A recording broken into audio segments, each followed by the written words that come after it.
ಹೆಣ್ಣು ಮಕ್ಕಳಲ್ಲಿ ಸಾಮಾನ್ಯವಾಗಿ ನಾವು ನೋಡುವಂಥ ಹಾರ್ಮೋನ್ ಸಮಸ್ಯೆಗಳು ಇತ್ತೀಚೆಗೆ ಸ್ವಲ್ಪ ಜಾಸ್ತಿಯಾಗಿ ಕಾಣಿಸ್ತಾ ಇದೆ. ನಮ್ಮ ಬಾಡಿಲಿ ತುಂಬಾ ಹಾರ್ಮೋನ್ಸ್ ಇರುತ್ತೆ, ಮೋರ್ ದೆನ್ 50 ಹಾರ್ಮೋನ್ಸ್ ಇರ್ತದೆ ನಮ್ಮ ಬಾಡಿಲಿ. ಸೊ ಸುಮಾರು ಜನ ಮಹಿಳೆಯರಿಗೆ ಈಗ ಒಂದೊಂದು ಫೇಸ್ ಅಲ್ಲಿ ಒಂದೊಂದು ತರ ಹಾರ್ಮೋನ್ ಪ್ರಾಬ್ಲಮ್ಸ್ ಕಾಣಿಸ್ಕೊಳ್ಳುತ್ತೆ. ಥೈರಾಯ್ಡ್ ಗ್ಲ್ಯಾಂಡ್ ಅಂತ ಇರುತ್ತೆ. ಸೊ ಈ ಥೈರಾಯ್ಡ್ ಗ್ಲ್ಯಾಂಡ್ ಇಂದ ಥೈರಾಯ್ಡ್ ಹಾರ್ಮೋನ್ಸ್ ರಿಲೀಸ್ ಆಗುತ್ತೆ. ಪಿಟ್ಯೂಟರಿ ಗ್ಲ್ಯಾಂಡ್ ಅಂತ ಇರುತ್ತೆ. ಆ ಪಿಟ್ಯೂಟರಿ ಗ್ಲ್ಯಾಂಡ್ ಇಂದ ಸುಮಾರು ಹಾರ್ಮೋನ್ಸ್ ಬರ್ತದೆ. ಮಹಿಳೆಯರಲ್ಲಿ ಹಾರ್ಮೋನ್ ಪ್ರಾಬ್ಲಮ್ಸ್ ಅಂತ ಬಂದಾಗ PCOD, PCOS ಅಥವಾ ಥೈರಾಯ್ಡ್ ಇಶ್ಯೂಸ್ ಇದೇ ಇರುತ್ತಾ ಮ್ಯಾಮ್? ಇದನ್ನು ಹೊರತುಪಡಿಸಿ ಬೇರೆ ಏನಾದರೂ ಇರುತ್ತಾ? ಮೂಡ್ ಡಿಸ್ಟರ್ಬೆನ್ಸಸ್ಸು ಆಗುತ್ತೆ, ಸ್ವಲ್ಪ ಡಿಪ್ರೆಷನ್ನು, ಆಂಗ್ಸೈಟಿ, ಆ ಥರ ಮೆಂಟಲ್ ವೇರಿಯೇಷನ್ಸ್ ಕೂಡ ಬರ್ತದೆ. ಊಟದಲ್ಲಿ ವ್ಯತ್ಯಾಸ ಆಗಿದೆ, ನಾವೆಲ್ಲ ವೆಸ್ಟರ್ನೈಸೇಷನ್ ಹಾದಿಲಿ ಇದ್ದೀವಿ. ಏನು ಕಾರಣ ಇಲ್ದಲೇ ಕೂತ್ಕೊಂಡೊಂದು ಮೂಲೆಯಲ್ಲಿ ಆಡೋ ಥರನೋ, ಸ್ವಲ್ಪ ವೇರಿಯೇಷನ್ಸು, ಲೋ ಫೀಲಿಂಗು, ಡಿಪ್ರೆಷನು, ಈ ಥರ ಫೀಲಿಂಗ್ ಇರುತ್ತೆ. ಇಷ್ಟು ಬೇಗ ಪ್ಯೂಬರಿಟಿಗೆ ಬರೋವಂಥದ್ದು ಯಾಕೆ? ಇದಕ್ಕೆ ಕಾರಣ ಏನು? ಇದು ಯಾವ ಪ್ರಾಬ್ಲಮಿಂದ ಆಗಿರುತ್ತೆ ಅಂತ? ಈಗ ನಾವು ಪ್ಲಾಸ್ಟಿಕ್ ಯೂಸ್ ಮಾಡೋದು ಜಾಸ್ತಿ ಆಗಿದೆ. ಇದೆರಡೂ ಕಾರಣದಿಂದ ಒಬೇಸಿಟಿ ಜಾಸ್ತಿ ಆಗಿದೆ, ವೆಯ್ಟ್ ಗೇನ್ ಜಾಸ್ತಿ ಆಗ್ತಾ ಇದೆ, ನನಗೆ ಸಿಟ್ಟು ಬರ್ತಾ ಇದೆ, ಇರಿಟೇಷನ್ ಆಗ್ತಾ ಇದೆ. ಇದಕ್ಕೆಲ್ಲ ಹಾರ್ಮೋನ್ಸ್ದೇ ಕಾರಣನ ಅಂತ ಅವ್ರಿಗೂ ಗೊತ್ತಿರಲಿಲ್ಲ. ಹಾರ್ಮೋನ್ ಪ್ರಾಬ್ಲಮ್ಸ್ ಇತ್ತು ಅಂತ ಹೇಳಿದ್ರೆ ಹೇರ್ ಲಾಸ್ ಆಗುತ್ತೆ ಅಥವಾ ಸ್ಕಿನ್ನಲ್ಲಿ ಚೇಂಜಸ್ ಆಗುತ್ತೆ. ಸೊ ಈ ಥರ ಸಮಸ್ಯೆ ಇದ್ದಾಗ ನಾವು ಅದಕ್ಕೆ ಪರ್ಟಿಕ್ಯುಲರ್ ಆಗಿ ಬ್ಲಡ್ ಟೆಸ್ಟ್ ಮಾಡಿ ಪ್ರಾಪರ್ ಡಯಾಗ್ನೋಸಿಸ್ ಮಾಡಬೇಕಾಗತ್ತೆ. ಥೈರಾಯ್ಡ್ ಹಾರ್ಮೋನಲ್ಲಿ ವ್ಯತ್ಯಾಸ ಆದರೆ ನಾವು 2 ಥರದ ಕಾಯಿಲೆ ನೋಡ್ಬೋದು. ಮುಖದಲ್ಲಿ ಸ್ವಲ್ಪ ಹೇರ್ ಗ್ರೋತ್ ಆಗೋವಂಥದ್ದು, ಈಗ ಅಪ್ಪರ್ ಲಿಪ್ ಹೇರ್ ಇರ್ಬೋದು, ಚಿನ್ ಹೇರ್ ಇರ್ಬೋದು, ಇದು ಅಥವಾ ಅನ್ವಾಂಟೆಡ್ ಏರಿಯಾಸಲ್ಲಿ ಗ್ರೋತ್ ಆಗ್ತಾ ಇರುತ್ತೆ. ಎನರ್ಜಿನೇ ಇರೋದಿಲ್ಲ ಅವ್ರಿಗೆ, ಹೇಳ್ಬೇಕು ಅಂತ ಅನ್ಸಲ್ಲ, ಯಾವಾಗಲೂ ಮಲ್ಕೊಂಡಿರಬೇಕು, ಅಥವಾ ಒಂದು ಮೋಟಿವೇಶನ್ನು, ಡ್ರೈವ್ ಇರೋದಿಲ್ಲ. ಏನಿದ್ರು ಓಕೆ ಬಿಡು, ಅಲ್ಲೇ ಕೂತ್ಕೊಂಡ್ಬಿಡೋಣ, ಇನ್ನೇನು ಆಫೀಸ್ಗೆ ಹೋಗ್ಬೇಕಾ, ಇಲ್ಲೇ ಇದ್ಬಿಡೋಣ, ಆ ಥರ ಒಂದು ಎನರ್ಜಿ ಲೆವೆಲ್ಸ್ ತುಂಬ ಕಡಿಮೆ ಇರುತ್ತೆ. ಪರ್ಟಿಕ್ಯುಲರ್ ಆಗಿ ಇದೇ ಕೆಮಿಕಲಿಂದ ಇದೇ ತೊಂದರೆ ಆಗ್ತಿದೆ ಅಂತ ಯಾರೂ ಕಂಡುಹಿಡಿಯೋಕ್ಕಾಗಿಲ್ಲ. ಏನೋ ಒಂಚೂರು ಟೆನ್ಷನ್ ಆದ್ರೂ ನಾನು ಹೋಗ್ಬಿಟ್ಟು ಏನಾದರೂ ತಿಂದ್ಬಿಡ್ಬೇಕು, ಇಮಿಡಿಯೇಟಾಗಿ ಏನೋ ಒಂದು ಗ್ರ್ಯಾಬ್ ಮಾಡಬೇಕು, ಒಂದು ಅನ್ಹೆಲ್ದಿ ಫುಡ್ಸ್ ಎಲ್ಲ ತಿನ್ನೋ ಹ್ಯಾಬಿಟ್ಸ್ ಬರುತ್ತೆ.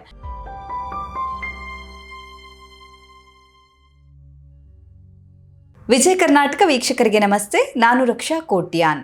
ಹೆಣ್ಣು ತನ್ನ ಮನೆಯಲ್ಲಿರುವಂಥ ಪ್ರತಿಯೊಬ್ಬರ ಬಗ್ಗೆ ಕೂಡ ಯೋಚನೆ ಮಾಡ್ತಾಳೆ, ಆದರೆ ತನ್ನ ವಿಚಾರ ಅಥವಾ ತನ್ನ ಆರೋಗ್ಯ ಅಂತ ಬಂದಾಗ ಅದನ್ನು ಮುಂದೂಡ್ತಾ ಹೋಗ್ತಾಳೆ, ಏನೂ ಆಗಲ್ಲ ಬಿಡು ಅಂತ. ಆದರೆ ಹೆಣ್ಣು ಮಕ್ಕಳಲ್ಲಿ ಸಾಮಾನ್ಯವಾಗಿ ನಾವು ನೋಡುವಂಥ ಹಾರ್ಮೋನ್ ಸಮಸ್ಯೆಗಳು, ಇದನ್ನು ತುಂಬ ನೆಗ್ಲೆಕ್ಟೆಡ್ ಆಗಿ ನೋಡ್ತೀವಿ.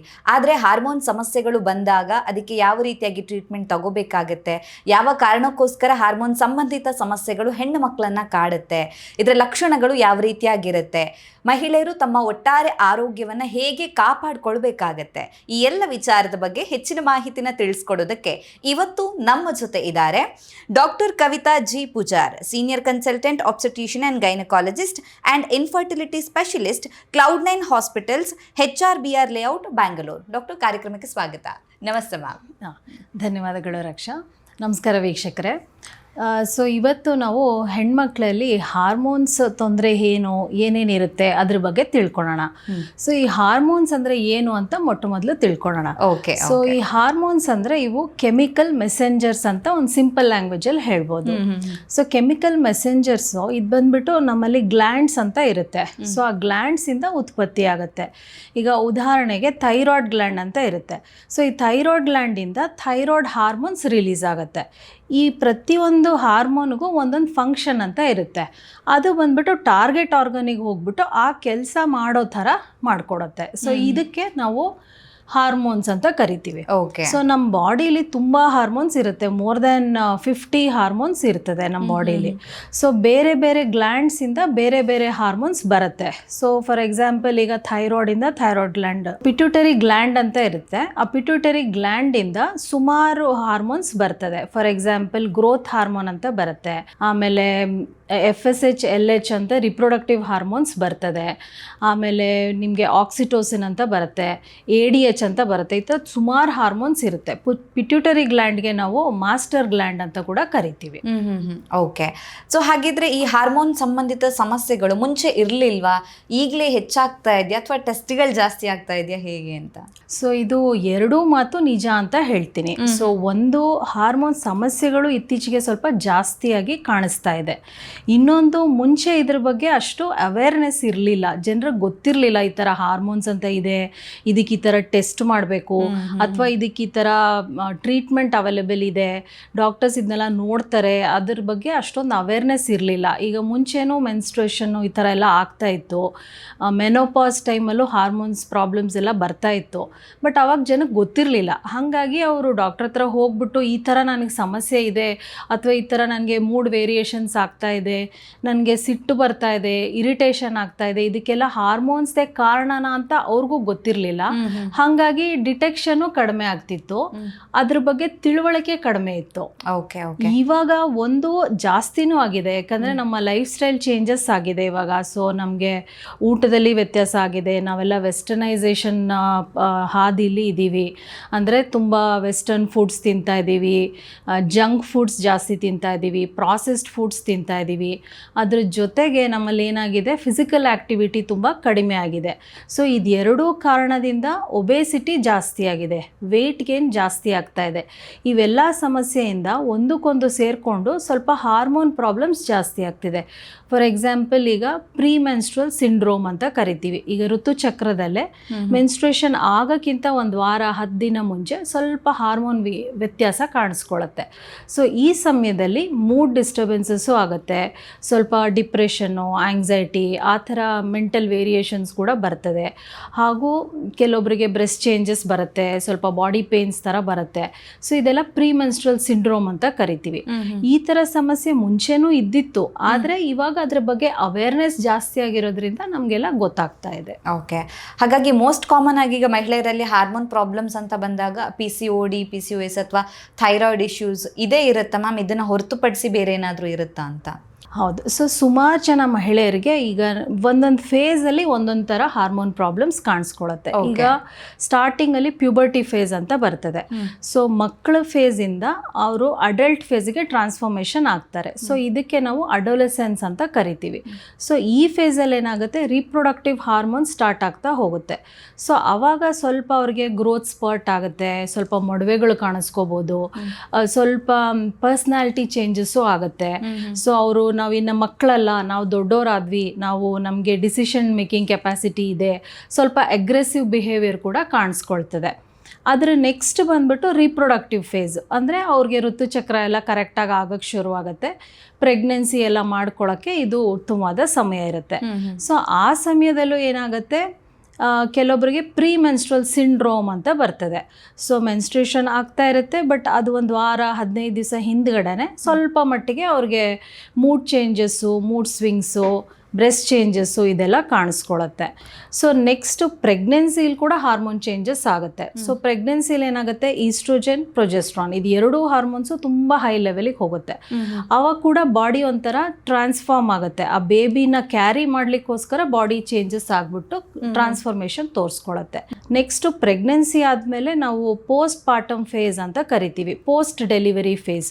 ಸೊ ಈ ಟೈಮಲ್ಲಿ ಕೂಡ ಹಾರ್ಮೋನ್ ಚೇಂಜಸ್ ಬರುತ್ತೆ. ಈಗ ಉದಾಹರಣೆಗೆ ಪೋಸ್ಟ್ ಪಾರ್ಟಮ್ ಬ್ಲೂಸ್ ಅಂತ ಕರಿತೀವಿ, ಅಂದರೆ ಒಂದು ಮೈಲ್ಡ್ ಟೈಪ್ ಆಫ್ ಡಿಪ್ರೆಷನ್ ಇದು. ಸೊ ಸ್ವಲ್ಪ ಅವ್ರಿಗೆ ಏನೋ ಅಳಬೇಕು ಅನಿಸ್ಬಿಡುತ್ತೆ, ಏನೂ ಕಾರಣ ಇಲ್ದಲೇ ಕೂತ್ಕೊಂಡೊಂದು ಮೂಲೆಯಲ್ಲಿ ಅಳೋ ಥರನೋ, ಸ್ವಲ್ಪ ವೇರಿಯೇಷನ್ಸು, ಲೋ ಫೀಲಿಂಗು, ಡಿಪ್ರೆಷನು ಈ ಥರ ಫೀಲಿಂಗ್ ಇರುತ್ತೆ. ಅದೇನೇ ಅತಿರೇಕಕ್ಕೆ ಹೋದರೆ ಅದನ್ನು ನಾವು ಪೋಸ್ಟ್ ಪಾರ್ಟಮ್ ಡಿಪ್ರೆಷನ್ ಅಂತ ಕರಿತೀವಿ. So post partum after delivery ಏನಾಗುತ್ತೆ, ಏನೇನು ಹಾರ್ಮೋನ್ಸ್ ಈಸ್ಟ್ರೋಜನ್, ಪ್ರೊಜೆಸ್ಟ್ರಾನ್ ಎಲ್ಲ ಹೈ ಲೆವೆಲಲ್ಲಿ ಇರುತ್ತಲ್ಲ ಅದೆಲ್ಲ ಕಡಿಮೆ ಆಗಿಬಿಡುತ್ತೆ. ಅದು ಕಡಿಮೆ ಆದಾಗಲೂ ಕೂಡ ಈ ಥರ ಮೂಡ್ ಚೇಂಜಸ್ ಕಾಣಿಸ್ಕೊಳ್ಳುತ್ತೆ. ಅದೇ ರೀತಿ ನೆಕ್ಸ್ಟ್ ಫೇಸ್ ಬಂದ್ಬಿಟ್ಟು ಮೆನೋಪಾಸ್, ಪೆರಿಮೆನೋಪಾಸ್, ಮೆನೋಪಾಸ್. ಸೊ ಅವಾಗ ಏನಾಗುತ್ತೆ, ನಮ್ಮಲ್ಲಿ ಋತುಚಕ್ರದಲ್ಲಿ ಇದ್ದಿದ್ದ ಹಾರ್ಮೋನ್ಸ್ ಇರುತ್ತಲ್ಲ, ಈಸ್ಟ್ರೋಜನ್, ಪ್ರೊಜೆಸ್ಟ್ರಾನ್ ಇದೆಲ್ಲ ಮತ್ತೆ ವೇರಿಯೇಷನ್ ಆಗ್ಲಿಕ್ಕೆ ಶುರು ಆಗುತ್ತೆ. ಮೆನೋಪಾಸಲ್ಲಿ ಮತ್ತೆ ಈಸ್ಟ್ರೋಜನ್, ಪ್ರೊಜೆಸ್ಟ್ರಾನ್ ಎಲ್ಲ ತುಂಬ ಲೋ ಲೆವೆಲ್ಸಿಗೆ ಬಂದ್ಬಿಡತ್ತೆ. ಸೊ ಆವಾಗಲೂ ಕೂಡ ಈ ಥರ ಮತ್ತೆ ಅವ್ರಿಗೆ ಸಿಮ್ಟಮ್ಸ್ ಬರಲಿಕ್ಕೆ ಶುರುವಾಗುತ್ತೆ. ಒಂದು ಹಾಟ್ ಫ್ಲಶಸ್ ಅಂತ ಬರ್ತದೆ, ಇನ್ನೊಂದು ಮೂಡ್ ಚೇಂಜಸ್ ಆಗುತ್ತೆ, ಸ್ವಲ್ಪ ಇರಿಟಬಲ್ ಫೀಚರ್ಸ್ ಇರುತ್ತೆ, ಆ್ಯಂಗರ್ ಇಶ್ಯೂಸ್ ಕೂಡ ಬರುತ್ತೆ. ಸೊ ಇದೆಲ್ಲನೂ ಆ ಏಜಿಗೆ ಈ ಥರ ಸಮಸ್ಯೆಗಳು ಕಾಣಿಸ್ತದೆ. ಓಕೆ. ಸೊ ಋತುಮತಿ ಆಗೋದ್ರಿಂದ ಹಿಡಿದು ಮೆನೋಪಾಸ್ ಆಗೋವರೆಗೂ ಕೂಡ ಆ ಫ್ಲಕ್ಚುಯೇಷನ್, ಆ ಏರಿಳಿತ ಅಂತೂ ಇದ್ದೇ ಇರುತ್ತೆ. ಸೊ ಆ ಏಜ್ ಮೇಲೆ ನಾವು ಏನು ಪ್ರಾಬ್ಲಮ್ ಇರ್ಬೋದು ಅಂತ ನೋಡ್ಬೇಕಾಗುತ್ತೆ. ಮ್ಯಾಮ್, ನೀವು ಪ್ಯೂಬರಿಟಿ ಬಗ್ಗೆ ಮಾತಾಡ್ತಾ ಇದ್ರಿ. ಇತ್ತೀಚಿನ ದಿನಗಳಲ್ಲಿ ತುಂಬಾ ಹೆಣ್ಣು ಮಕ್ಕಳಲ್ಲಿ ಬರುವಂತ ಒಂದು ಸಮಸ್ಯೆ ಅಂದ್ರೆ ಬೇಗ ಅವರು ಋತುಮತಿ ಆಗ್ತಾರೆ. ಅಂದ್ರೆ ಪಾಪ ಅವ್ರಿಗೆ ಏನು ಅನ್ನೋದೇ ಗೊತ್ತಿರಲ್ಲ. 5, 6 ವರ್ಷ, 7 ವರ್ಷ ಅಂತ ಕಂಡೀಷನ್ ಅಲ್ಲೂ ಆಗ್ತಾರೆ, 8 ವರ್ಷದಲ್ಲೆಲ್ಲ. ಸೊ ಸೊ ಇಷ್ಟು ಬೇಗ ಪ್ಯೂಬರಿಟಿಗೆ ಬರೋವಂಥದ್ದು ಯಾಕೆ, ಇದಕ್ಕೆ ಕಾರಣ ಏನು, ಇದು ಯಾವ ಪ್ರಾಬ್ಲಮಿಂದ ಆಗಿರುತ್ತೆ ಅಂತ? ಸೊ ಈಗ ಕಾಮನ್ ನೀವು ಹೇಳ್ದಂಗೆ ಕಾಮನ್ ಆಗಿ ನಾವು ಈ ಸಮಸ್ಯೆನ ನೋಡ್ತಾ ಇದ್ದೀವಿ. ಪ್ರಿಕಾಷಿಯಸ್ ಪ್ಯೂಬರ್ಟಿ ಅಂತ ಕರಿತೀವಿ. ನಾರ್ಮಲ್ ಆಗಿ ಬಂದ್ಬಿಟ್ಟು ಒಂದು 10 to 11 ಇಯರ್ಸ್ ಮೇಲೆ ಋತುಮತಿ ಆದರೆ ಅಥವಾ ಮೆನ್ಸ್ಟ್ರುಯೇಷನ್ ಸ್ಟಾರ್ಟ್ ಆದರೆ ಇದು ಒಂದು ನಾರ್ಮಲ್ ಪ್ರಾಸೆಸ್ ಅಂತ ಕರಿತೀವಿ. ಓಕೆ. ಸೊ ಅದು 9 ವರ್ಷಕ್ಕಿಂತ ಒಳಗಡೆನೆ ಸ್ಟಾರ್ಟ್ ಆಗಿಬಿಟ್ರೆ ಇದು ಅರ್ಲಿ ಸ್ಟಾರ್ಟ್ ಆಗ್ತಿದೆ, ಪ್ರಿಕಾಷಿಯಸ್ ಪ್ಯೂಬರ್ಟಿ ಅಂತ ಕರಿತೀವಿ. ಸೊ ಮೊದಲನೇ ಕಾರಣ ಬಂದ್ಬಿಟ್ಟು ಈಗ ನಮ್ಮ ಫುಡ್ ಹ್ಯಾಬಿಟ್ಸು. ಸೊ ಈಗ ಚೆನ್ನಾಗಿ ಫುಡ್ ಹ್ಯಾಬಿಟ್ಸ್ ಎಲ್ಲ high protein food, high calorie foods ಎಲ್ಲ ತೊಗೊಂಡು ಮಗು ಬೆಳವಣಿಗೆ ಚೆನ್ನಾಗಿದೆ ಅಂದಾಗ ಈ ಥರ ಅರ್ಲಿ ಪ್ಯೂಬರ್ಟಿ ಆಗೋ ಚಾನ್ಸಸ್ ಇರ್ತದೆ. ಈಗ ಮುಂಚೆ ನಾವು ಈ ಸಮಸ್ಯೆನ ಡೆವಲಪ್ಡ್ ಕಂಟ್ರೀಸಲ್ಲಿ ನೋಡ್ತಾ ಇದ್ವಿ. ಫಾರ್ ಎಕ್ಸಾಂಪಲ್ ಅಮೇರಿಕಾದಲ್ಲಿ ಬೇಗ ಆಗ್ತಾಯಿದ್ರು. ಈಗ ನಮ್ಮ ಇಂಡಿಯಾದಲ್ಲಿ 12-13 ವರ್ಷಕ್ಕೆ ಋತುಮತಿ ಆದರೆ ಅಮೆರಿಕಾದಲ್ಲಿ ಬರೀ 9 ವರ್ಷ 10 ವರ್ಷಕ್ಕೆ ಸ್ಟಾರ್ಟ್ ಆಗ್ತಾ ಇತ್ತು. ಇತ್ತೀಚೆಗೆ ಇವಾಗ ನಮ್ಮ ಕಡೆನೂ ಇದನ್ನೇ ನೋಡ್ತಾ ಇದ್ದೀವಿ. ಸೊ ಇನ್ನೊಂದು ಎನ್ವಿರಾನ್ಮೆಂಟಲ್ ಫ್ಯಾಕ್ಟರ್ಸ್ ಅಂತಾನೂ ಇರುತ್ತೆ. ಸೊ ಈಗ ನಾವು ಪ್ಲಾಸ್ಟಿಕ್ ಯೂಸ್ ಮಾಡೋದು ಜಾಸ್ತಿ ಆಗಿದೆ, ಅದರಿಂದ ಸ್ವಲ್ಪ ಸೈಡ್ ಎಫೆಕ್ಟ್ಸ್ ಬರ್ತಾ ಇದೆ. ಅಲ್ಲಿಂದ ಎಲ್ಲೋ ಒಂದು ಕಡೆ ಹಾರ್ಮೋನ್ ಡಿಸ್ರಪ್ಷನ್ ಸ್ಟಾರ್ಟ್ ಆಗ್ತಿದೆ. ಇನ್ನೊಂದು ಮಿಲ್ಕ್ ಪ್ರಾಡಕ್ಟ್ಸಲ್ಲೂ ಸ್ವಲ್ಪ ಹಾರ್ಮೋನ್ ಮಿಕ್ಸ್ ಆಗಿರ್ಬೋದು, ಇದೆಲ್ಲ ಸಮಸ್ಯೆಗಳ್ನ ಕೂಡ ನೋಡ್ತಾ ಇದ್ದೀವಿ. ಮತ್ತೊಂದು ಬಂದ್ಬಿಟ್ಟು ಈಗ ನಾನ್ ವೆಜಿಟೇರಿಯನ್ ಐಟಮ್ಸು, ಈ ಪೌಲ್ಟ್ರಿ ಎಲ್ಲ ಗ್ರೋತ್ ಆಗುವಾಗ ಕೆಲವೊಮ್ಮೆ ಇಂಜೆಕ್ಷನ್ಸ್ ಎಲ್ಲ ಕೊಟ್ಬಿಟ್ಟು ಈ ಚಿಕನ್ನು ಇದನ್ನೆಲ್ಲ ಗ್ರೋತ್ ಮಾಡೋದ್ರಿಂದ ಅದೆಲ್ಲ ಎಲ್ಲೋ ಒಂದು ಕಡೆ ಕ್ಯುಮುಲೇಟಿವ್ ಆಗಿ ಸ್ವಲ್ಪ ನಮಗೆ ಹಾರ್ಮೋನ್ ಇಶ್ಯೂಸ್ ಬಂದ್ಬಿಟ್ಟು ಈ ಥರ ಪ್ರಿಕಾಷಿಯಸ್ ಪ್ಯೂಬರ್ಟಿ ಸಮಸ್ಯೆಗಳು ನಮ್ಮಲ್ಲಿ ಕಾಣಿಸ್ತಾ ಇದ್ದಾವೆ. ಓಕೆ. ನೀವು ಫುಡ್ ವಿಚಾರದಲ್ಲಿ ಹೇಳಿದ್ರು ಮ್ಯಾಮ್, ಈಗ ಮಕ್ಕಳಿಗೆ ಕೊಡುವಂಥ ಡಯೆಟ್, ಹಾಗಾದರೆ ಒಂದು ಕ್ವೆಶನ್ ಬರುತ್ತೆ. ಸೊ ಚೆನ್ನಾಗಿ ಪೌಷ್ಟಿಕ ಆಹಾರವನ್ನು ಕೊಡಬಾರ್ದ ಮಕ್ಕಳಿಗೆ, ಈ ಥರ ಬರುತ್ತೆ ಅಂತ ಹೇಳ್ತಾರಲ್ವ, ಸೊ ಏನು ಹೇಳ್ತೀರಾ? ಆ ಥರ ಹೇಳಲಿಕ್ಕಾಗಲ್ಲ. ಪೌಷ್ಟಿಕವಾದ ಆಹಾರ ಕೊಡಬೇಕು, ಆದರೆ ಜಂಕ್ ಫುಡ್ಡು ಕಡಿಮೆ ಮಾಡಬೇಕಾಗತ್ತೆ. ಈಗ ಏರೇಟೆಡ್ ಬಿವರೇಜಸ್ ಕೊಡ್ತೀವಿ ಮಕ್ಕಳಿಗೆ, ಅವ್ರು ತಗೋತಾ ಇರ್ತಾರೆ. ಸೊ ಆ ಥರ ಐಟಮ್ಸ್ ಎಲ್ಲ ಕಡಿಮೆ ಮಾಡಬೇಕಾಗತ್ತೆ. ಈಗ ಬ್ರೆಡ್ ಐಟಮ್ಸು, ಮೈದಾ ಪ್ರಾಡಕ್ಟ್ಸು, ತುಂಬ ಶುಗರಿ ಐಟಮ್ಸು, ಚಿಪ್ಸು, ಆ ಥರ ಜಂಕ್ ಫುಡ್ಸ್ ಎಲ್ಲ ಕಡಿಮೆ ಮಾಡಬೇಕಾಗತ್ತೆ. ಆಮೇಲೆ ಇನ್ನೊಂದು ನಮ್ಮಲ್ಲಿ ಅಡಲ್ಟ್ರೇಷನ್ ಪ್ರಾಬ್ಲಮ್ ಇದೆ ಅಲ್ವಾ. ಸೊ ಈಗ ನಾನ್ ವೆಜಿಟೇರಿಯನ್ ಐಟಮ್ಸು, ತುಂಬ ಫ್ರೋಝನ್ನು ಅಥವಾ ಜಾಸ್ತಿ ದಿನ ಸ್ಟೋರ್ ಮಾಡಿರೋ ಅಂಥ ನಾನ್ ವೆಜಿಟೇರಿಯನ್ ಐಟಮ್ಸ್ ತಿನ್ನೋದು ಸ್ವಲ್ಪ ಕಡಿಮೆ ಮಾಡಬೇಕಾಗತ್ತೆ. ಓಕೆ. ಈಗ ಕೆಲವ್ರು ಹೇಳ್ತಾರೆ ಹಾರ್ಮೋನ್ ಪ್ರಾಬ್ಲಮ್ಸ್ ಇತ್ತು ಅಂತ ಹೇಳಿದ್ರೆ ಹೇರ್ ಲಾಸ್ ಆಗುತ್ತೆ ಅಥವಾ ಸ್ಕಿನ್ನಲ್ಲಿ ಚೇಂಜಸ್ ಆಗುತ್ತೆ. ಮೂಡ್ ಸ್ವಿಂಗ್ ಎಲ್ಲ ನಮಗೆ ಕಾಮನ್ ಆಗಿ ಗೊತ್ತಾಗುತ್ತೆ. ನಂಗೆ ಮೂಡ್ ಸ್ವಿಂಗ್ ಆಗ್ತಿದೆ ಅಂದರೆ ಮೇ ಬಿ ಸ್ವಲ್ಪ ಹಾರ್ಮೋನ್ ವೇರಿಯೇಷನ್ಸ್ ಆಗ್ತಾ ಇರುತ್ತೆ ಅಂತ. ಸೊ ಒಂದು ಮಹಿಳೆಗೆ ಹಾರ್ಮೋನ್ ವೇರಿಯೇಷನ್ಸ್ ಆಗ್ತಾ ಇದೆ ಅಂದಾಗ ಮೋಸ್ಟ್ ಕಾಮನ್ ಆಗಿ ಯಾವೆಲ್ಲ ಸಿಂಪ್ಟಮ್ಸನ್ನು ಗಮನಿಸಬಹುದು ಅಂತ? ಓಕೆ. ಸೊ ನಾನು ಆಗಲೇ ಹೇಳ್ದಂಗೆ ಈಗ ಹಾರ್ಮೋನ್ಸ್ ಅನ್ನೋದು ಒಂದು ಕಾಮನ್ ಪದ ಅಷ್ಟೇ, ಬಟ್ ಅದರಲ್ಲಿ ನಮ್ಮಲ್ಲಿ 108 ಹಾರ್ಮೋನ್ಸ್ ಇರುತ್ತೆ. ಸೊ ಹೇರ್ ಲಾಸ್ ಅಂತ ಅಷ್ಟೇ ತಗೊಂಡಾಗ ನಮಗೆ ಕೆಲವೊಂದು ಪಾಯಿಂಟ್ಸು ನಾವು ನೋಡ್ಕೋಬೇಕಾಗತ್ತೆ. ಮುಖ್ಯವಾಗಿ ಥೈರಾಯ್ಡ್ ಹಾರ್ಮೋನ್ ಇಂಪಾರ್ಟೆಂಟ್ ಇರುತ್ತೆ.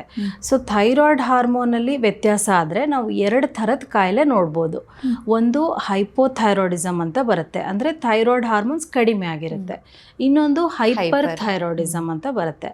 ಸೊ ಈ ಎರಡೂ ಕಂಡೀಷನಲ್ಲಿ ಬಂದ್ಬಿಟ್ಟು ಹೇರ್ ಲಾಸ್ ಕಾಮನ್ ಆಗಿ ಕಾಣಿಸ್ಕೊಳ್ಳುತ್ತೆ.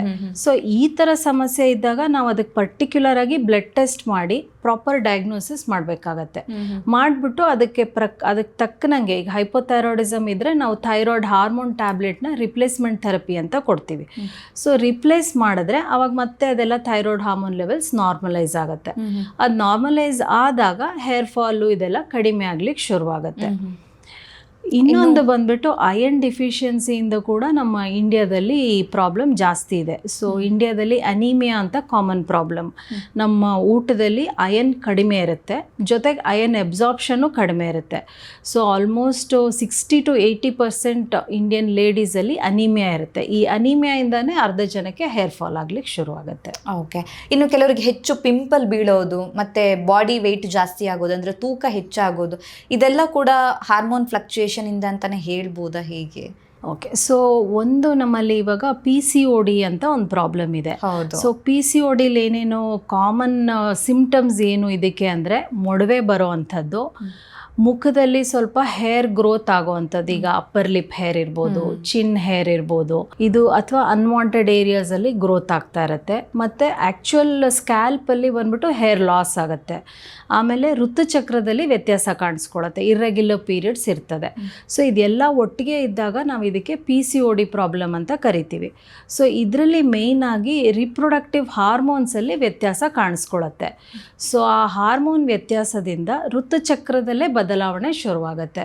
ಸೊ ಕರೆಕ್ಟಾಗಿ ಹಾರ್ಮೋನ್ಸ್ ಬಿಡುಗಡೆ ಆಗದಲ್ಲೇ ಇರೋದ್ರಿಂದ ಎಗ್ ಗ್ರೋತ್ ಆಗೋದಿಲ್ಲ. ಎಗ್ ಗ್ರೋತ್ ಆಗಲ್ಲ, ಅದಕ್ಕೆ ಓವ್ಯುಲೇಷನ್ ಆಗೋದಿಲ್ಲ. ಸೊ ಓವ್ಯುಲೇಷನ್ ಆಗಲಿಲ್ಲ ಅಂದರೆ ಅದು ಹಾರ್ಮೋನ್ ಶಿಫ್ಟ್ ಆಗಬೇಕು. First half of the cycle oestrogen hormone ಇರುತ್ತೆ, second half of the cycle progesterone hormone ಬರಬೇಕು. ಸೊ ಈ ಶಿಫ್ಟ್ ಆಗೋದಿಲ್ಲ. ಸೊ ಆವಾಗ ಅದು ರಿಪ್ರೊಡಕ್ಟಿವ್ ಹಾರ್ಮೋನ್ಸಲ್ಲೂ ವ್ಯತ್ಯಾಸ ಕಾಣಿಸ್ಕೊಳತ್ತೆ. ಸೊ ಇದೆಲ್ಲ ಆಗಿರೋದ್ರಿಂದ ಸೊ ಅದು ಒಂದು ಕಾಂಪ್ಲೆಕ್ಸ್ ಆಗಿ ಒಂದು ಸಿಂಡ್ರೋಮ್, ಪಾಲಿಸಿಸ್ಟಿಕ್ ಒವೇರಿಯನ್ ಸಿಂಡ್ರೋಮ್ ಅಂತ ಕಾಮನ್ ಆಗಿ ಈಗ ಯಂಗ್ ಹುಡುಗಿಯರಿಗೆ ಕಾಣಿಸ್ಕೊಳತ್ತೆ. 20ರಿಂದ ಒಂದು 40 ಇಯರ್ಸ್ ತನಕ ಈ ಡಿಸೀಸ್ ಕಾಮನ್ ಆಗಿ ನೋಡ್ತೀವಿ. ಓಕೆ. ಇನ್ನು ಕೆಲವರಿಗೆ ಪಿರಿಯಡ್ಸ್ ವಿಚಾರದಲ್ಲಿ ಬಂದಾಗ ತೀರಾ ಹೊಟ್ಟೆ ನೋವು ಇರುತ್ತೆ, ಅಂದರೆ ಜಾಸ್ತಿ ಹೊಟ್ಟೆ ನೋವು, ಬ್ಲೀಡಿಂಗಲ್ಲಿ ವೇರಿಯೇಷನ್ಸ್ ಇರುತ್ತೆ. ಕೆಲವ್ರಿಗೆ ಜಾಸ್ತಿ ಬ್ಲೀಡಿಂಗ್ ಇರುತ್ತೆ, ಇನ್ನು ಕೆಲವರಿಗೆ ಲೆಸ್ ಬ್ಲೀಡಿಂಗ್ ಇರುತ್ತೆ. ಸೊ ಈ ಎಲ್ಲ ಫ್ಲಕ್ಚುಯೇಷನ್ನ ನಾವು ಪ್ರಾಬ್ಲಮ್ ಅಂತ ಕನ್ಸಿಡರ್ ಮಾಡೋಕ್ಕಾಗತ್ತಾ, ಹೇಗೆ ಅಂತ? ಸೊ ಈಗ ಪೇಯ್ನ್ ಅಂತಂದರೆ ಎಲ್ಲದೂ ಹಾರ್ಮೋನ್ ವೇರಿಯೇಷನ್ ಅಂತಲೇ ಹೇಳೋಕ್ಕಾಗಲ್ಲ. ಕಾಮನ್ ಆಗಿ ಈಗ ಋತುಚಕ್ರ ಸರಿಯಾಗಿ ಆಗ್ತಾ ಇರುತ್ತೆ, ಯಾವಾಗಲೂ ಒಂದು ಸೈಕಲ್ ಇರ್ರೆಗ್ಯುಲರ್ ಆಗುತ್ತೆ, ಅಥವಾ ಒಂದು ಸೈಕಲ್ ಲೇಟಾಗಿ ಬಂದುಬಿಡುತ್ತೆ, ಅಥವಾ ಒಂದು 2-3 ಸರಿ ಸ್ವಲ್ಪ ಅರ್ಲಿ ಪೀರಿಯಡ್ ಆಗುತ್ತೆ. ಇದೆಲ್ಲ ಸ್ವಲ್ಪ ಫ್ಲಕ್ಚುಯೇಷನ್ಸ್ ಇನ್ ದ ಹಾರ್ಮೋನ್ಸ್ ಅಂತ ಹೇಳ್ಬೋದು. ಆದರೆ ಈಗ ಬರೀ ಪೇಯ್ನ್ ಬರ್ತಾ ಇದೆ, ಯಾವಾಗಲೂ ಪೇಯ್ನ್ ಅಷ್ಟೇ ಬರ್ತಾ ಇದೆ ಅಂದರೆ ಅದಕ್ಕೆ ನಾವು ಒಂದು ಅಲ್ಟ್ರಾಸೌಂಡ್ ಮಾಡಿ ನೋಡಿಬಿಟ್ಟು ಒಳಗಡೆ ಏನಾದರೂ ಗಡ್ಡೆ ಇದೆಯಾ, ಗಂಟಿದೆಯಾ, ಏನು ತೊಂದರೆ ಇದೆ ಅಂತ ಪರ್ಟಿಕ್ಯುಲರ್ ಡಯಾಗ್ನೋಸಿಸ್ ಮಾಡಬೇಕಾಗತ್ತೆ. ಓಕೆ. ಇನ್ನು ಕೆಲವರಿಗೆ ಬೆಳಿಗ್ಗೆ ಎದ್ದ ತಕ್ಷಣ ಎನರ್ಜಿ ಇರೋದಿಲ್ಲ, ಒಂದು ರೀತಿ ಸುಸ್ತಾಗತ್ತೆ, ಅಥವಾ ಯಾವುದೇ ಒಂದು ಕೆಲಸವನ್ನು ಮಾಡೋದಕ್ಕಾಗೋದಿಲ್ಲ. ಕೆಲವರಿಗೆ ಬ್ರೈನ್ ಫಾಗ್ ಇರ್ಬೋದು. ಸೊ ಈ ಥರ ಅಂದರೆ ಒಂದು ಇಂಟ್ರೆಸ್ಟೇ ಇರೋದಿಲ್ಲ ಲೈಫಲ್ಲಿ ಅನ್ನೋ ಥರ ಇದ್ಬಿಡ್ತಾರೆ. ಸೊ ಇದೆಲ್ಲವೂ ಕೂಡ ಹಾರ್ಮೋನ್ ಪ್ರಾಬ್ಲಮ್ ಆಗಿರ್ಬೋದು, ಬೇರೆ ಏನಾದರೂ ಇಶ್ಯೂಸ್ ಆಗಿರಬಹುದಾ ಅಂತ? ಸೊ ಒಂದು ಕಾಮನ್ ಆಗಿ ಥೈರಾಯ್ಡ್ ಪ್ರಾಬ್ಲಮ್ ಬರುತ್ತೆ. ಹೈಪೋಥೈರಾಯ್ಡಿಸಮಲ್ಲಿ ಈ ಥರ ಎನರ್ಜಿನೇ ಇರೋದಿಲ್ಲ, ಅವ್ರಿಗೆ ಏಳಬೇಕು ಅಂತ ಅನಿಸಲ್ಲ, ಯಾವಾಗಲೂ ಮಲ್ಕೊಂಡಿರಬೇಕು, ಅಥವಾ ಒಂದು ಮೋಟಿವೇಶನ್ನು, ಡ್ರೈವ್ ಇರೋದಿಲ್ಲ.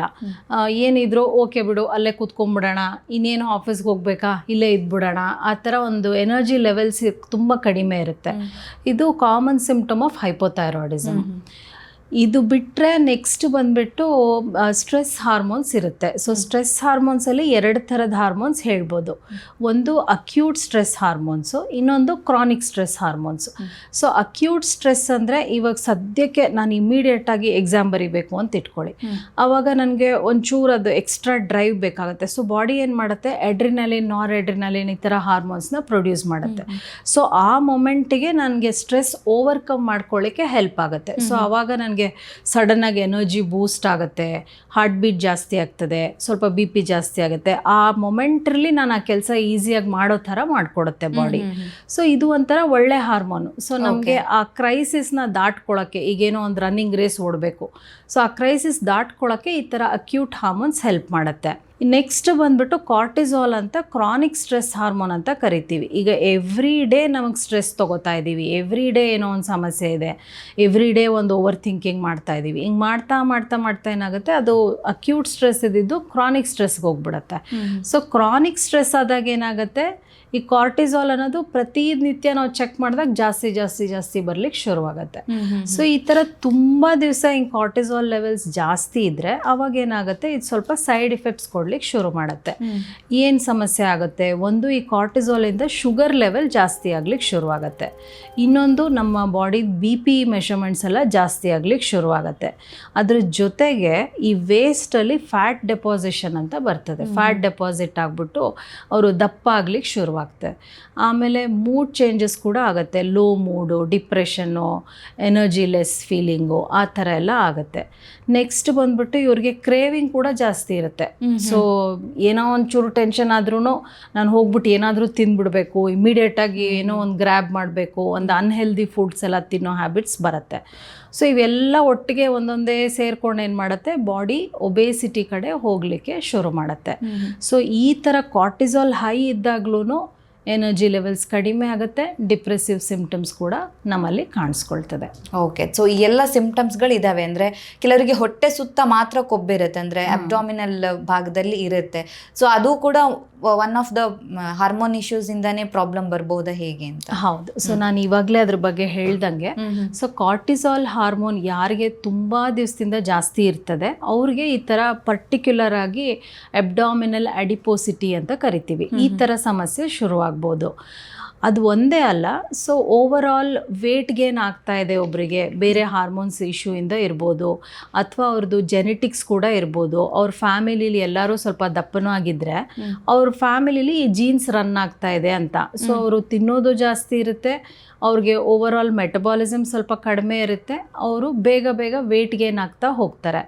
ಸೊ ಈ ಥರ ಸಮಸ್ಯೆಯಿಂದ ಕೂಡ ಓವರ್ ಆಲ್ ಫ್ಯಾಟ್ ಜಾಸ್ತಿ ಇರುತ್ತೆ ಅವ್ರಿಗೆ. ಥೈಸಲ್ಲಿ ಡೆಪಾಸಿಷನ್ ಇರ್ಬೋದು, ಅಥವಾ ಹಿಂದ್ಗಡೆ ಬಟಕ್ಸಲ್ಲಿ ಇರ್ಬೋದು, ಹೊಟ್ಟೆ ಮೇಲೆ ಕೂಡ ಡೆಪಾಸಿಷನ್ ಇರುತ್ತೆ.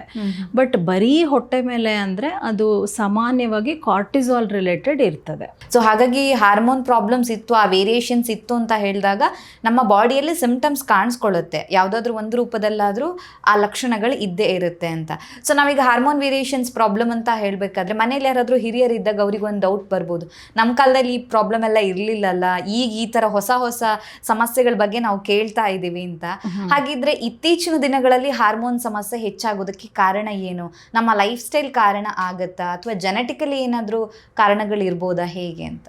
ಸೊ ಆವಾಗಲೇ ನಾವು ಹೇಳ್ದಂಗೆ, ಒಂದು ಆವಾಗಲೇ ಹಿಂದ್ಗಡೆ ಕಾಲದಲ್ಲಿ ಇಷ್ಟೊಂದು ಅವೇರ್ನೆಸ್ ಇರಲಿಲ್ಲ, ನಮ್ಮ ಹತ್ರ ಇಷ್ಟೊಂದು ಟೆಸ್ಟು ಅವೈಲೇಬಲ್ ಇರಲಿಲ್ಲ. ಸೊ ಈಗ ಪ್ರತಿಯೊಂದು ಹಾರ್ಮೋನು ನಾವು ಟೆಸ್ಟ್ ಮಾಡ್ಬೋದು, ಅದು ನಾರ್ಮಲ್ ಇದೆಯಾ, ಅದು ಹೆಚ್ಚಿಗೆ ಆಗಿದೆಯಾ, ಕಡಿಮೆ ಆಗಿದೆಯಾ, ಎಲ್ಲದೂ ಟೆಸ್ಟ್ ಮಾಡ್ಬೋದು. ಎರಡನೇದು ಬಂದ್ಬಿಟ್ಟು ನಮ್ಮ ಲೈಫ್ ಸ್ಟೈಲ್ ಚೇಂಜಸ್ಸಿಂದ ಕೆಲವೊಂದು ಹಾರ್ಮೋನ್ ಸಮಸ್ಯೆಗಳು ಜಾಸ್ತಿ ಆಗಿದೆ. ಸೊ ಈಗ ಉದಾಹರಣೆಗೆ ನಾವು ಹಿಂದಿನ ಕಾಲದಲ್ಲಿ ಇಷ್ಟೊಂದು ಕಾಂಪಿಟೇಟಿವ್ನೆಸ್ ಇರಲಿಲ್ಲ, ಇಷ್ಟೊಂದು ಸ್ಟ್ರೆಸ್ ಇರಲಿಲ್ಲ, ಸಿಂಪಲ್ ಆಗಿತ್ತು ವರ್ಕ್ ಪ್ಯಾಟರ್ನು, ಕೆಲಸ ಮಾಡೋರು, ಊಟ ಮಾಡೋರು, ಒಂದು ಒಳ್ಳೆ ಹೆಲ್ದಿ ಬ್ಯಾಲೆನ್ಸ್ಡ್ ಲೈಫ್ ಇತ್ತು. ಸೊ ಇವಾಗ ಕಾಂಪಿಟೇಟಿವ್ನೆಸ್ಸು ಜಾಸ್ತಿ ಆಗಿದೆ, ಸ್ಟ್ರೆಸ್ ಜಾಸ್ತಿ ಆಗಿದೆ, ಫುಡ್ಡಲ್ಲಿ ಅಡಲ್ಟ್ರೇಷನ್ ಜಾಸ್ತಿ ಆಗಿದೆ, ಫಿಸಿಕಲ್ ಆ್ಯಕ್ಟಿವಿಟಿ ಅನ್ನೋದು ತುಂಬ ಕಡಿಮೆ ಆಗಿದೆ. ಸೊ ಇದೆಲ್ಲ ಸಮಸ್ಯೆಯಿಂದ ಸ್ವಲ್ಪ ಈ ಹಾರ್ಮೋನ್ಸ್ ಪ್ರಾಬ್ಲಮ್ಮು ಆ್ಯಕ್ಚುಲಿ ಜಾಸ್ತಿ ಆಗ್ತಾ ಹೋಗ್ತಿದೆ. ಈಗ ಥೈರಾಯ್ಡ್ ಪ್ರಾಬ್ಲಮ್ ಕೂಡ ನಾವು ಒಂದು 3 decades ಮುಂಚೆ ನೋಡಿದ್ರೆ ಅವಾಗೂ ಇವಾಗೂ ತುಂಬಾ ಜನಕ್ಕೆ ಥೈರಾಯ್ಡ್ ಸಮಸ್ಯೆ ಜಾಸ್ತಿ ಆಗ್ತಾ ಇದೆ. ಹೌದು. ಆಮೇಲೆ ಇನ್ನೊಂದು ಡಯಾಬಿಟಿಸ್ ಕೂಡ ಅಷ್ಟೇ. ಡಯಾಬಿಟಿಸ್ ಈಗ 4 to 5 decades ಹಿಂದೆ ಎಷ್ಟಿತ್ತೋ ಇವಾಗ ಎಷ್ಟಿದೆಯೋ ತುಂಬಾ ಜಾಸ್ತಿ ಆಗಿದೆ. ಡಯಾಬಿಟಿಕ್ ಕ್ಯಾಪಿಟಲ್ ಅಂತಾನೆ ಹೇಳ್ತಾರೆ. ಡಯಾಬಿಟಿಸ್ ಕೂಡ ಒಂದು ಹಾರ್ಮೋನ್ ಪ್ರಾಬ್ಲಮ್. ಸೊ ನಮ್ಗೀಗ ನಾನು ಅವಾಗಲೇ ಹೇಳ್ದಂಗೆ ಬೇರೆ ಎಷ್ಟೊಂದು ಹಾರ್ಮೋನ್ಸ್ ಇರುತ್ತೆ ಅಂತ. So insulin is a sugar controlling hormone. So ನಮ್ಮ ಬಾಡಿಲಿ ನಾವು ಊಟ ಮಾಡಿದಾಗ ಶುಗರ್ ಸ್ವಲ್ಪ ಜಾಸ್ತಿ ಆಗ್ತಾ ಹೋಗುತ್ತೆ, ಬಟ್ ಅದು ತುಂಬ ಜಾಸ್ತಿ ಆಗ್ದಲೇ ಕಂಟ್ರೋಲ್ ಮಾಡಬೇಕಲ್ವಾ. ಸೊ ಅದಕ್ಕೆ ಇನ್ಸುಲಿನ್ ಹಾರ್ಮೋನ್ ಅಂತ ಇರುತ್ತೆ. ಅದಕ್ಕೆ ಆಪೋಸಿಟ್ ಆಗಿ ಇನ್ನೊಂದು ಗ್ಲೂಕಗಾನ್ ಹಾರ್ಮೋನ್ ಅಂತಲೂ ಬರುತ್ತೆ. ಸೊ ಇದೆರಡು ಬಂದ್ಬಿಟ್ಟು ಶುಗರ್ನ ಜಾಸ್ತಿ ಕಡಿಮೆನೂ ಮಾಡಬಾರ್ದು, ಜಾಸ್ತಿನೂ ಆಗಬಾರ್ದು, ಆ ಥರ ಬ್ಯಾಲೆನ್ಸ್ ಮಾಡ್ತಾ ಹೋಗುತ್ತೆ. ಸೊ ಈಗ ನಮ್ಮ ಲೈಫ್ ಸ್ಟೈಲ್ ಚೇಂಜಸ್ ಇಂದನೇ ಈ ಕೆಲವೊಂದು ಹಾರ್ಮೋನ್ ಸಮಸ್ಯೆಗಳದು ಜಾಸ್ತಿ ಆಗ್ತಿರೋದು ನಿಜಾಂಶ. ಈಗ ಲೈಫ್ ಸ್ಟೈಲ್ ಅಂತ ಬಂದಾಗ ಸ್ಪೆಷಲಿ ಹುಡುಗಿರಿಗೆ ಮೇಕಪ್ಸ್ ಅಂದರೆ ಇಷ್ಟ ಇರುತ್ತೆ. ಕೆಲವ್ರು ಹೇಳ್ತಾರೆ ಮೇಕಪ್ ಪ್ರಾಡಕ್ಟಿಂದ ಕೂಡ ಸಮಸ್ಯೆ ಬರ್ಬೋದು, ಅಥವಾ ಫುಡ್ ನೀವಾಗಲೇ ಹೇಳಿದ್ರಿ ಮಾತಾಡ್ತಾ ಪ್ಲಾಸ್ಟಿಕ್ ಇದರಿಂದ ತಗೊಳ್ಳೋ ಅಂಥದ್ದು, ಲೈಕ್ ಪ್ಲಾಸ್ಟಿಕ್ ಕಪ್ಪಲ್ಲಿ ಕೆಲವೊಂದಿಷ್ಟು ಫುಡ್ಡನ್ನು ತಗೊಳ್ಳೋ ಅಂಥದ್ದು, ಅಥವಾ ಆ ಒಂದು ಕಂಟೆಂಟ್ ನಮ್ಮ ಬಾಡಿ ಒಳಗಡೆ ಹೋಯಿತು ಅಂದರೆ ಸಮಸ್ಯೆ ನಿಜವಾಗಿಯೂ ಆಗುತ್ತಾ, ಅಥವಾ ಇದೊಂದು ಮಿತ್ ಅಂತ ಹೇಳ್ತೀರಾ ಹೇಗೆ? ಪ್ಲಾಸ್ಟಿಕ್ ಐಟಮ್ಸಿಂದ ಕೆಲವೊಂದು ಕೆಮಿಕಲ್ಸ್ ಪ್ರೊಡ್ಯೂಸ್ ಆಗಿರುತ್ತೆ. ಸೊ ಎಸ್ಪೆಷಲಿ ನಾವು ಪ್ಲಾಸ್ಟಿಕ್ ಐಟಮ್ಸಲ್ಲಿ ರೀಹೀಟ್ ಮಾಡ್ಕೊಂಡು ತಿಂದರೆ, ಅಥವಾ ತುಂಬ ಬಿಸಿ ಇರೋವಂಥ ಆಹಾರನ ನಾವು ಪ್ಲಾಸ್ಟಿಕ್ ಕವರಲ್ಲಿ ಪ್ಯಾಕ್ ಮಾಡ್ಕೊಂಡು ತಿನ್ನೋದ್ರಿಂದ ಆ ಸಮ್ ಅಮೌಂಟ್ ಆಫ್ ಪ್ಲಾಸ್ಟಿಕ್ ಏನಿರುತ್ತೆ ಅದು ನಮ್ಮ ಫುಡ್ಡಲ್ಲಿ ಬಂದ್ಬಿಡುತ್ತೆ ಒಳಗಡೆ. ಸೊ ಇದರಲ್ಲಿ ಕೆಲವೊಂದು ಕಾರ್ಸಿನೋಜೆನ್ಸ್ ಅಂತಲೂ ಕೆಮಿಕಲ್ಸ್ ಇರುತ್ತೆ.